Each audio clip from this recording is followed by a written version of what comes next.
Do you know about the tea cultivation in Sri Lanka and what will happen it in the future? Hello ladies and gentlemen, my dear fellow junior Toastmasters. I am Charitha from Lak Aruna Foundation, Dewathura. Today I am gonna be talking you about the tea cultivation in Sri Lanka. The tea cultivation has developed as a major state agricultural crop in Sri Lanka, as well as first Chinese people introduced the tea cultivation to the whole world. Since today the tea drink is really famous in the world. Do you know about the evolution of the tea cultivation in our country?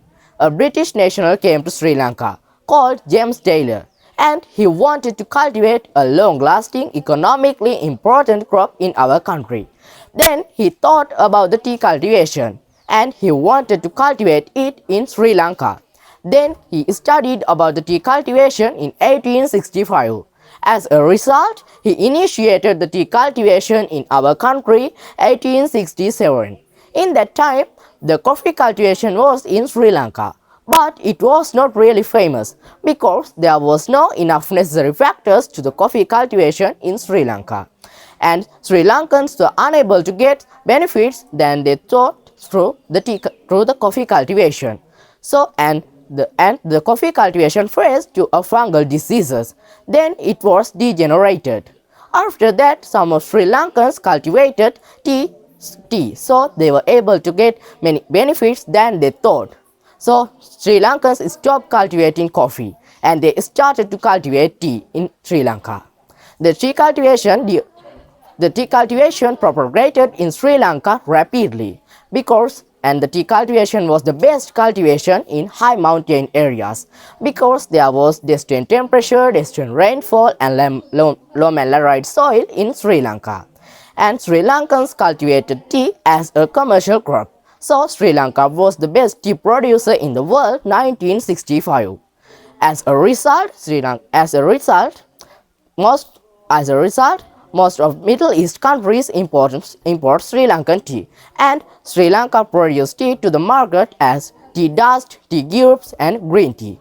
There is a tea research institute in Talakale, and it was helped to improve the tea cultivation in Sri Lanka, and Sri Lankans were able to export high quality tea to the market. There are three main tea growing areas in Sri Lanka. The first one is called the upcountry. The upcountry is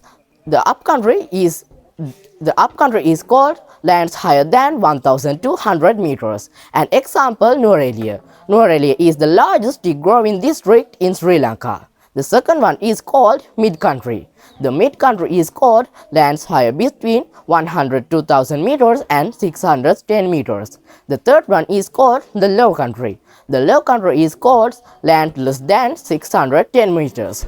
Mostly Tamil community live near tea growing areas because they are working in their tea plantations. So they have found a solution to the employment problem. And there is a small tea estate in our village, and Tamil community also work in the tea plantation that is in our village. With the growth of the tea cultivation, it has prevented as small estates and large estates, as well as the tea was a long yielding crop in Sri Lanka.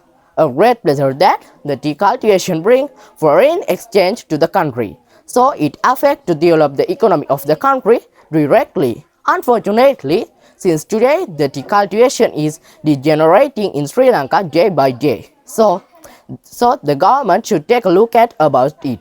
Finally, I would say like that if the tea cultivation improve in Sri Lanka, Sri Lankans could able to get many economic benefits. Thank you.